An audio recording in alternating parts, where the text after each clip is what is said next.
This Is Your Life, and those hysterical scenes were from the 1960s. The pop group who were at the centre of attention then are still going strong in the 90s. In fact, they're here at Radio 1 as guests of the Steve Wright in the Afternoon programme to talk about their 1991 album. 1984. It is Radio 1 FM. Here's a tune from 1968 on 1 FM. They started as schoolboys earning pennies at speedway stadiums. They've had their setbacks and they've made their comebacks, and they're still among the top of the world's pop stars, and they're writing songs for others as well. Here in the studio, one of their tracks is just coming to an end. Okay, that was 1968. This is 1991. They were here before on Steve Wright in the Afternoon, and they're here again. My special guest are the Bee Gees. The Bee Gees are here. Yes, despite the rumours we're back. Yes. Oh, my God. And the reason why I'm here, of course, is to say, gentlemen of the Bee Gees, tonight, this is your life. I don't believe it.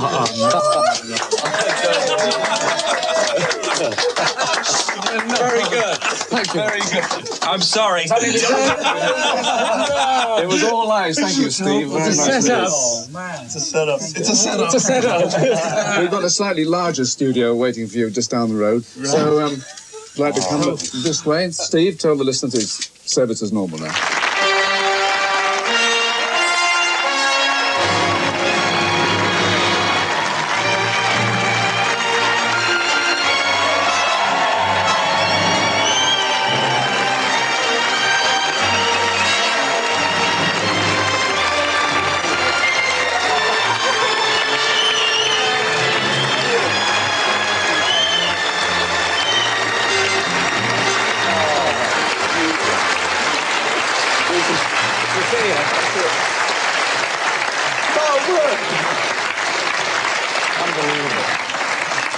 Thank you again to Steve Wright, who's joined by a collection of top DJs from Capital Radio and Radio 1. We couldn't have sprung our surprise without secret meetings at your homes in Miami with some special people. Barry's wife, Linda, with children Michael, Travis, Ashley and Stephen. Robin's wife, Greena, and sons Robin, John and Spencer.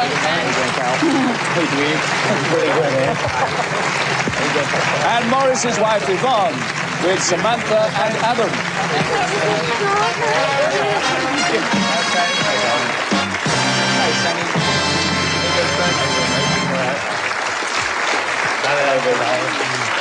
God, you did this work. That's the best-looking bunch we've had on stage for a long time. But safely surrounded by your greatest fans and with the very best of the Bee Gees high in the charts, let's look back on 4 decades of making music.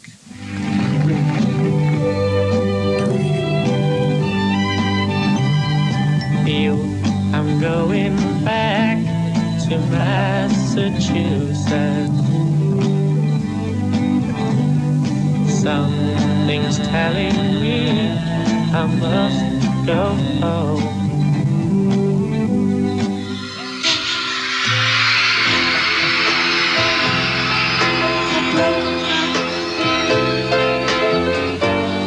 How can you stop the rain from falling down?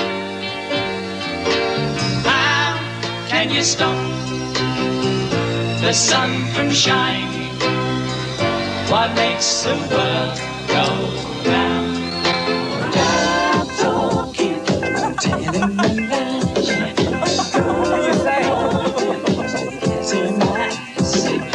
Nobody believe what you say. It's but your job talking that gets in the way. Laying it on the nights on Broadway, singing them love songs, singing them parade till the hot songs, baby. Love life is too much heaven. It's much harder to come back. I'm waiting in line. There's no life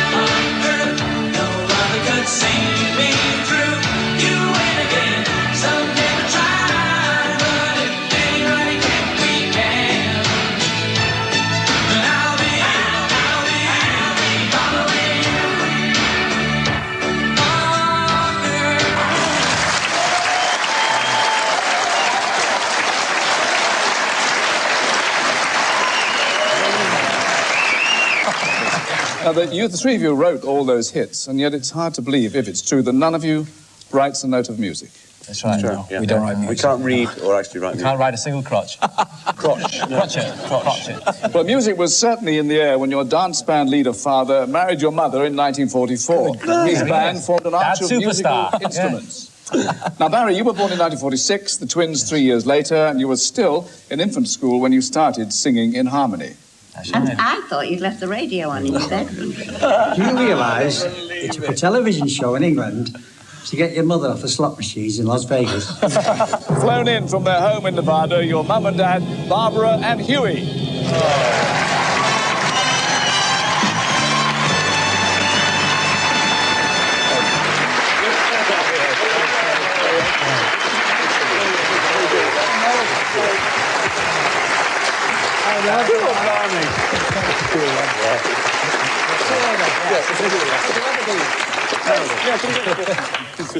It's a long walk down there, isn't it? Now, Barbara, back to your days in Manchester. You thought the brothers, you said, were listening to the radio. So you opened the bedroom door. Then you closed it I thought they were listening to the radio. I opened the bedroom door, and the three of them, the two little tots and Barry, were sat on the bed singing in perfect harmony. Ah. And they did an encore for you, Huey, when you got home. Yeah, they were really great.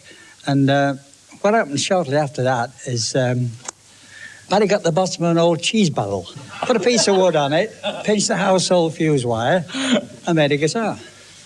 And then when I saw things were heading that way, I bought him one, £4. Second-hand guitar, right? And that's where it all started.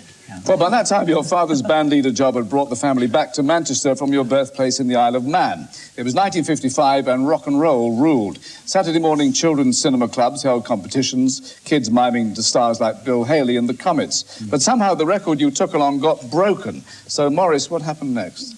Well, actually, we in those days, records broke. They were not, they weren't unbreakable. And we were walking towards the theatre door, and I dropped it. And we were going to mime to it, because the kids mimed, but it broke. We got onto the stage manager put the microphone in front of us, and we sang Lollipop. Yeah. Which was what we used to sing at home all the time. How did that go? Oh, no. All right, okay. This is twice the fee. Yeah, right. All together now. Lollipop, lollipop, lolly, lolly, lolly, lollipop, lollipop, lolly, lolly, lolly, lollipop, lollipop, lolly, lolly, lolly, lollipop, lollipop.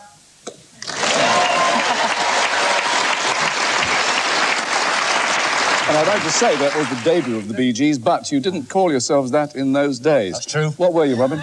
Rattlesnakes, we Johnny Hayes and the Blue Cats and the Rattlesnakes. Rattlesnakes was first, yeah. There's a certain ring. It was more the skiffle sort of thing that was in at the time. Well, I don't know if you had a feeling then, lads, that you would go far, but just 2 years later you did, to Australia. The family settles at Redcliffe near Brisbane. Now, Huey, you have to spend months at a time out of the bush working as a photographer's assistant, but the boys make quite serious pocket money singing from the back of a truck between races at the local Speedway Stadium. And your career gets a kickstart when your talent spotted by a Brisbane DJ. He features you on his top-rated lunchtime programme. Next, you're picked up by local television. Here is your very first appearance. Oh, my old man, Dustin, he wears nothing yet. He wears gold blinding trousers, and he lives in a council flat.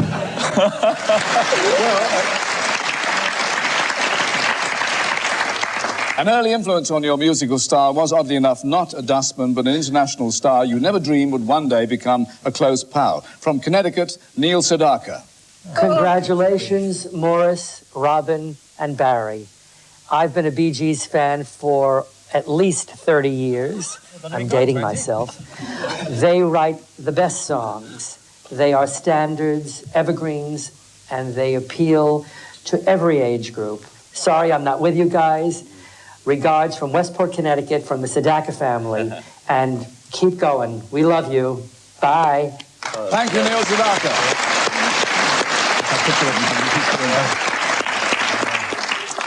You have no fewer than 11 record releases before you have your first success, Spicks and Specks. On my head, the sun in my life, it is dead,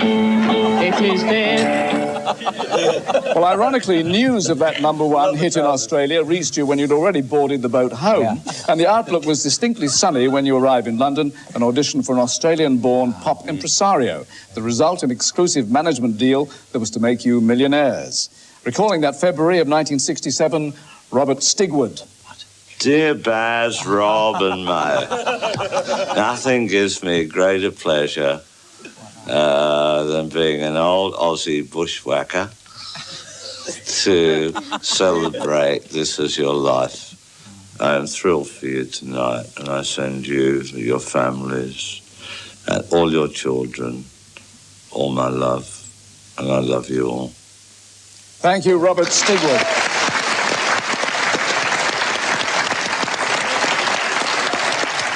Well, now, by September, you'd released the first of your international hits, New York Mining Disaster. By the end of the 60s, you had over 24 #1s in 15 countries. And someone else was finding fame in films, such as Twinkie and Straw Dogs. Close family friend Susan George. Oh, come on.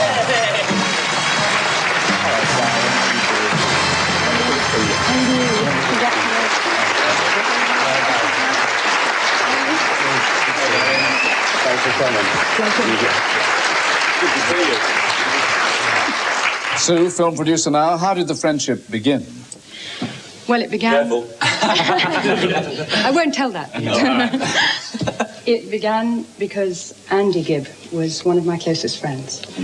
And he introduced me to the boys and indeed to the family. And for me, they were my American family and always at home for me and always there for me. Ah, lovely. Thank you very much, Susan George.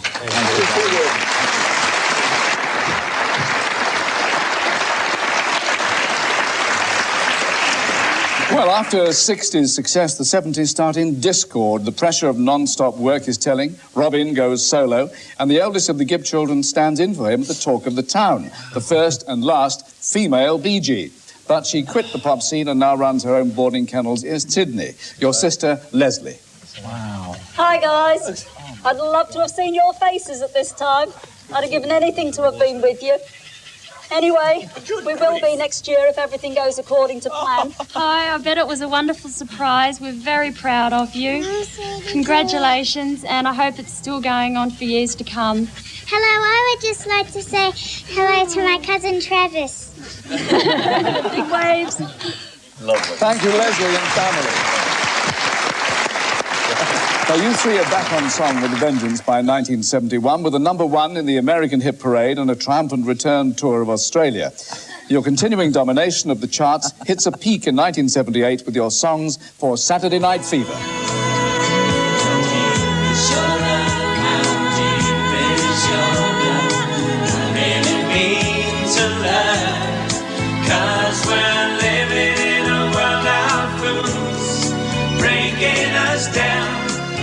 When they all should let us be, we belong to you and me.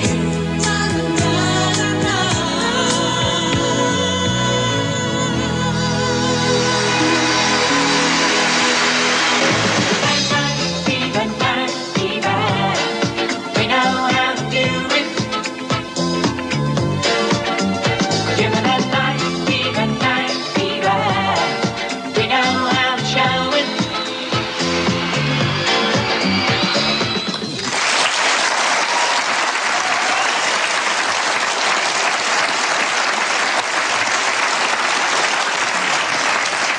Your music for Saturday Night Fever has a profound influence on one of the world's greatest pop idols. Right now, as usual, he's recording a new album. On the line from his Hollywood studio, Michael Jackson. Hello, brothers. This is Michael Jackson calling from Los Angeles. I think you're brilliant and you deserve all your success. And your Saturday Night Fever album is what inspired me to record the Thriller album. I love you all. Have a wonderful time. Say hello to Stephen Gibb for me, Barry. Goodbye. Thank you, Michael Jackson.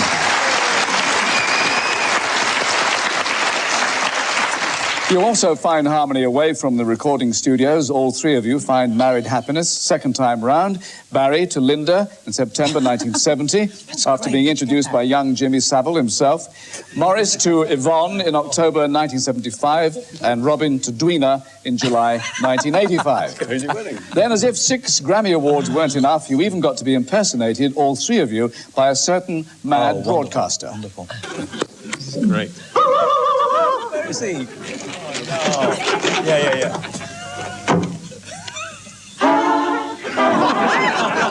We're children of the world, watching every day go by.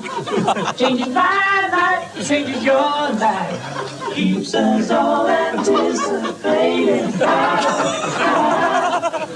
We are searchers of the truth.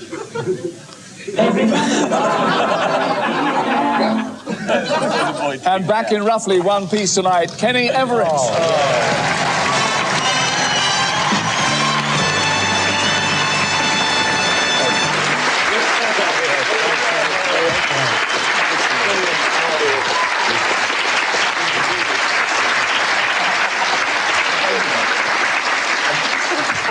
It's uncanny, the likeness. We look just like you. You looked wonderful on the screen there. I look wonderful now, you rat. Actually, the only problem with that sketch was because, apart from doing all the parts and taking years about it, was getting a really hairy chest wig. So we scoured town, wig specialities, Bermans. We couldn't find one that was hairy enough, so we borrowed Barry's. That was worth working on, Kenny. That's Thank my funny very line. much Good indeed. night.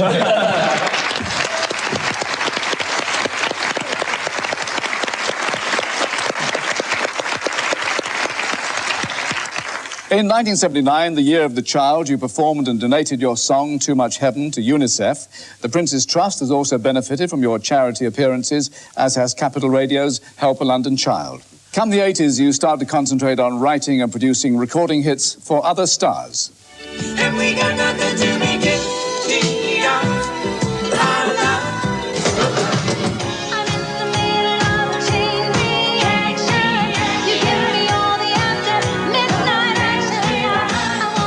And we hear now first from the world's top-earning singing star, Kenny Rogers. Well, hi, guys. Congratulations on this. It's obviously a very big evening for you. I'm so sorry that I couldn't be there in person to help you share and enjoy this thing, but I want you to know I'm very excited about being a part of it regardless. You not only are responsible for some of the best music that I've ever heard, but you're also responsible for some very dear friendships to me. And congratulations, guys. Look forward to seeing you. Next, Dionne Warwick. Hi, Barry, Maurice, and Robin. I'm sorry I can't be with you there in person to hug you and congratulate you on this wonderful honor. I remember very vividly in Florida, in the studio, not wanting to record Heartbreaker, but I must say a great big thank you. It was the biggest record I've ever had. When we're going to do it again, I look forward to it. Take good care, God bless, and I love all three of you. And now, Diana Ross. I would like to congratulate you, Barry, and Robin, and Morris for your success and your longevity in this ever-changing music business. And I thank you for letting me play a very small part in your life. And lastly, Barbra Streisand. 10 years ago, Barry and I collaborated on an album. I'll never forget the experience. It was the most fun I ever had making a record. And tonight, all of the Gibb brothers are being honored by This Is Your Life. Am I happy to be part of this celebration? I plead guilty. Thank you, Kenny Rogers, Dionne Warwick, Diana Ross, and Barbra Streisand. Now, back in 1969, there was a TV film on this side of the Atlantic, Cucumber Castle. Remember the bedroom scene?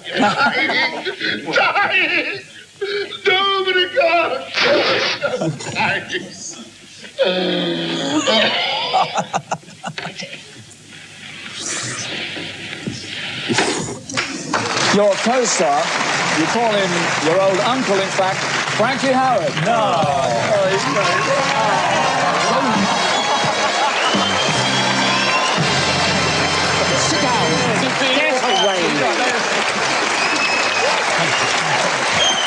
Sit down. sit down. Stand aside. Now, sit down. All right. How dare you? How very, very dare you? Shut your faces. I want a public apology. We did this film. It was called the Sergeant Pepper's Lonely Hearts Club Band. Terrible film. I was marvellous, mind you, but the rest You were very good. I was. You were very brilliant. And what about Cucumber Castle? How you dare sit there and look me in the face? They got me into bed. I'll rephrase that. I was in bed and playing a grandfather. To them, only a couple of years younger. So grandfather. Ladies and gentlemen. Don't you dare! Nice. Anyway, I forgive you. I forgive you. Anyway, God bless you. Anyway, I still need the money, so if you got any more work, I'll be grateful. Thank you, Frankie Howard. It's all right.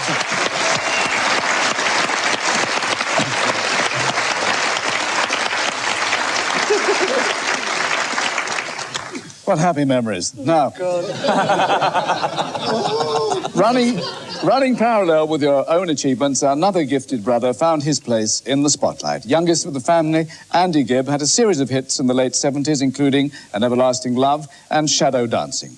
After his death just 3 years ago, you dedicated this song to him. I wish you were here, drying these tears I cry. We were good times, but that time of year, oh, being alone, 'cause you're dealing with a heart of stone. Try to kiss and say goodbye, try to throw our love away, and that storm will blow.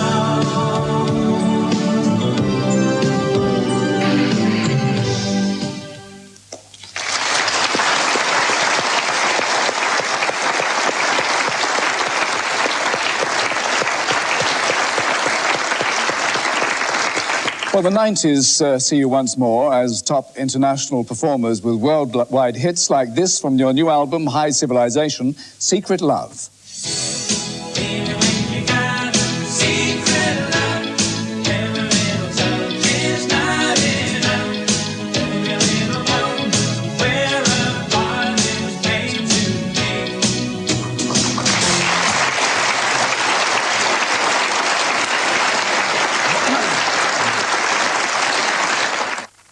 Now let's rewind again to that Speedway Stadium near Brisbane. Just schoolboys, you sang from the back of a truck. Your pay was pennies tossed to you by the crowd. The year was 1959, and you made your first ever recording, 20 Miles to Blue Land. 20 miles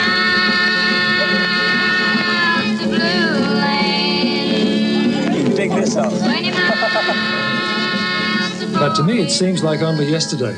The Brisbane DJ who set your future spinning all those years ago, from Australia, Bill Gates. Oh, come